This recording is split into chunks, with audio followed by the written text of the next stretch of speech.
general fund. Just make sure everybody knows loud and clear that roughly 15% of our local monies go to this. I've got another slide that shows how much dollars and how many pennies worth of the tax rate goes. Because I heard that Murfreesboro is going to raise it. You do.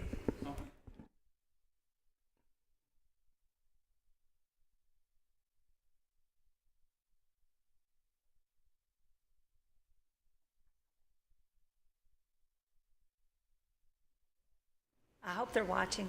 I want to welcome everybody to the June 12th public hearing and the meeting of the Budget, Finance, and Investment Committee. We're here tonight to do our annual public hearing. I see there's still a few seats left. If anybody wants to sit in the balcony or downstairs, we can fit you in, so feel free to come on out. Tonight's our public hearing. We're going to present the consolidated 2018-19 budget. We've got our budget committee here. We've got our Vice Chairman, Commissioner Baum, Commissioner P., Commissioner Ely, Commissioner Schaefer, Commissioner Jernigan are all here with us tonight. We've also got Commissioner Pettis Reed in the crowd. We've got our school director, Mr. Odom, and our director-elect to say, Mr. Spurlock, all with us. So, and of course, our county mayor and first lady are here with us tonight in the crowd. So glad everybody can be here with us. The budget we're going to look at tonight is the mayor provides a recommendation on the general fund, the solid waste sanitation fund, the ambulance service fund, the special purpose fund, the drug fund, and the industrial development fund. And the appropriations for this fund make up about just under 21% of the total appropriations for the consolidated budget.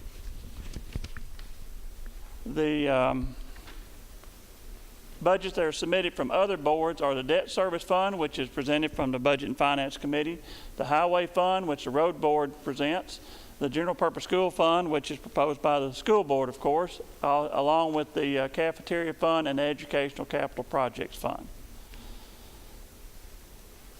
The Budget and Finance Committee has reviewed and made additional changes and has made recommendations to the public. All the meetings have been televised on Channel 19. Details of the budget are on the Budget Finance webpage, www.rutherfordcountytennessee.gov. We published this in the newspaper. We're presenting it to you tonight, and we're going to accept public comments from anybody that wants to get up and speak. And at this point in time, I'm going to turn it over to our finance director, Ms. Lisa Nolan. She's going to go over the budget with you. Okay, thank you. Okay, we all know that this year has been our reappraisal year, and this slide shows you how the assessed values have increased over time. I just think this is an interesting slide. You know, we talk about the assessed values going up about more than 30%. When you look at this, and I've kind of shown you over here, all those little marks on the side shows you where the reappraisal years hit. And I just kind of feel like maybe we're just making up for this one year that we had a decline. But with this budget, we are, the assessed value is $9,418,549,000. That's what we are basing this budget on. So what happens in a reappraisal year? Well, we got to determine the certified tax rate. So I'm just going to briefly go over this. I know everybody in the audience here knows how this is, so this is really for our studio audience. So this is a really simplified calculation for the certified tax rate, and it's taken as a whole, not individually, but for the county as a whole. Here's your algebra. This is for Mr. Odom. A times B equals C. So in 2017, the appraised value of the properties in 2017 times the tax rate of $2.68 gives us our property tax revenue for 2017. So when we have a reappraisal, C remains the same, considering the same properties. So appraised value at 2018 is going to equal the 2017 tax revenue. Certified tax rate, so if these go up, that's got to go down. And it did. Our tax rate in 2017 was $2.68. Through that calculation, our tax rate for 2018 certified rate is $2.80. $2.09, well, almost $2.10. So our tax rate dropped 58 cents. You can see on the ratio of the 2017, we presented the budget and built the budget with the same ratio, the funds getting the same proportionate share of the tax rate as they did in 2017. So a picture is worth 1,000 words. You can see right here, education gets most of the pie of the penny of the tax rate. Debt service gets about a quarter. County general gets 48 cents of the tax rate. Ambulance, a little more than 5 cents. Highway gets less than a penny. So with the assessed values at $9,418,000, that's with our utilities in there, and a tax rate of $2.10, with a reserve of 4.5%, generates current property tax at $188.8 million. Now, of that amount, we share with the city the educational portion of it, because that's what we're supposed to do, is the money is to follow the students. So of the education component of the property tax, we will be sending the city about $13.5 million from funds generated from the county property tax. So monies available for the county is $175 million. So when we talk about a penny, we talk about a penny a lot. So with the new assessments and the new penny, it's $899,000. Last year was $675,000. We talk about school pennies for I got a typo, that's supposed to be 18, is $764,000 compared to last year at $574. And that difference between the county general penny and the school penny is that portion that is sent to city schools. But where does the rest of the money come from that we're going to use to fund next year's budget? We just spent a lot of time talking about the current property tax, but that only makes up 31% of the revenue that we have coming into the county. State of Tennessee gives us a large portion to fund the budget, 41% in total. The majority of that is going to schools. Other local revenues and other local taxes, your other local taxes would be like sales tax, wheel tax. Other local revenues would be your interest earnings, charges for services. We get a small portion from the federal government. So those that like numbers, this is in the number form. So in total, from all sources, revenue for all the budgets, $572,973,000. Now where does it go? We keep talking about schools, but that's where the majority of the money goes through.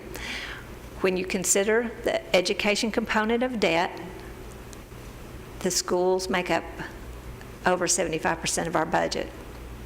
When you add all the debt together for education and county, that makes up less than 9% of our appropriations is to pay our debt. So we've talked about our estimated revenues at nearly $573 million. Appropriations for $600 million, $273,000. So we're presenting a budget that uses almost $27.3 million to fund the budget. We're under $27.3 million. We will be using an assigned fund balance, and our assigned fund balance is to make up this balance. But we are estimating our beginning fund balances for all funds at $138 million. When we take that reduction, we'll end with an estimated $110,914,000. So the next thing is, well, what about our policies that we have in place? Are we meeting our policies? Our estimate for ending fund balance for the general fund needs to be at least $15 million. So we're presenting a budget that we're estimating it at almost 22.5%. Schools needs to be no less than 3. We're presenting right now at 3.5. Debt service, we try to keep it no less than 65. We've got it presented right now at 92% of our appropriations. So just a quick highlight of some of the major funds. General fund, it's interesting when I pull these together how little percentages change. The numbers get bigger, but the percentage seems to stay the same. Public safety is always our biggest expense in the general fund, makes up 56% of our county general budget. So some of the significant items, we have a 1% increase over our amended budget. We've got 26 net full-time positions and 2 part-time. After we did the information for our public hearing, the Budget Finance Committee did add 3 SROs that are to begin in January. Total salaries for all the positions increased 5.3%. Salaries in patrol and detention officers were specifically addressed with improvements. In the county general, we're relying on unassigned fund balance of $7.4 million. If we did not have that balance available, you would need almost 8 cents to balance this budget. Schools, with all of theirs, of course, with those 3 are the funds. The general purpose schools, centralized cafeteria, and education capital projects. So their schools are presenting a 5.4% increase over the amended 17-18 budget. It's a $19.9 million increase over the amended budget. They are adding 134 positions, and their base salary table has increased 2%. All salaries included with the new positions is an increase of 5.5%. So how are they going to pay for all that? Well, local tax revenue is budgeted with an increase of $4 million. They're getting over $10 million from the BEP, and they are going to rely heavily on their unassigned fund balance, using almost $15 million. If they didn't have that balance available, they would be looking at almost 20-cent increase on the property tax rate. So just showing you, this is where most of the funding is coming from the state of Tennessee, providing 57% of their funding, 20% from the current property tax. School Capital Improvements Fund, this was done several years ago, and this money is set aside from the tax rate that is to improve and take care of our buildings instead of borrowing for these things. So the school has got in mind 5 schools with mechanical systems being corrected or new, 2 schools with major re-roofing, 3 schools with playground renovations, 2 schools with paving projects, and safety enhancement at multiple schools. Can't forget Road and Bridge. They're a small fund, but they have their own board. Don't want to forget about them. But they're presenting a budget, $11.7 million compared to $11 million of the prior year. It's a 6% increase in total appropriations from their amended budget. It's a 24% increase from their original budget, but it was changed because they did a substantial state aid project. Their budget includes 67 positions, 2 are new. Their salaries, including the new positions, is a 6.3% increase. Debt service. This first column is a little kind of shocking when you look at it, but it was a refunding. That's why those appropriations in that first year were so much. We did refund $30 million or $25 million. Our recommendation for next year is $51,591,000. And that does have an estimate for a borrowing that we'll be doing in the fall. So I kind of like to give you where we are. Starting in the current year, our debt was $402,480,000. We issued this year $81.5 million of debt, but we retired almost 30. So we end the year with our outstanding debt of $454 million, and we are scheduled to retire almost $32.5 million in debt. So our estimated ending debt next year is $421.5 million. Now, there is a planned debt to be issued this fall. I rounded up and said 50 million, and we're still talking about that. So that's not a solid number yet. So that concludes the budget. Now, the budget is online. Just go to www.rutherfordcounty10.gov, look for the Finance Department. Look for this Budget and Finance Department, and then under Proposed Budget by Year, that's where you will find the budget that we're presenting tonight. So that concludes the overview. Now comes the time for our public hearing. We'll ask anybody that wants to speak to come to the podium, state your name and address for the public record, and you'll have 3 minutes to speak. If you don't feel like you've said everything you want to say in your 3 minutes when everybody else is through, we'll let you come back and have as much time as you want. So at this time, we'll open that up for anybody that wants to come up and speak.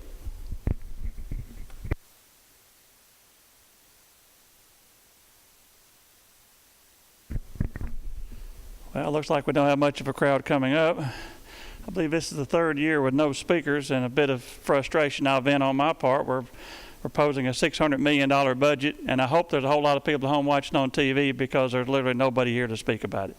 I hope that means we're doing a good job, but I feel like a lot of people aren't that satisfied with the job we do. They just maybe had better things to do than come up here and speak. But so our public hearing is officially closed. One little bit of business. We're scheduled to have a meeting tomorrow night to discuss June 13th, the public hearing. But being the budget committee is in session, and we do have another meeting June 21st, and we will have an opportunity to review any and all budgets at that point in time. I would recommend a motion at this, or accept a motion at this point in time to cancel tomorrow night's meeting. So moved.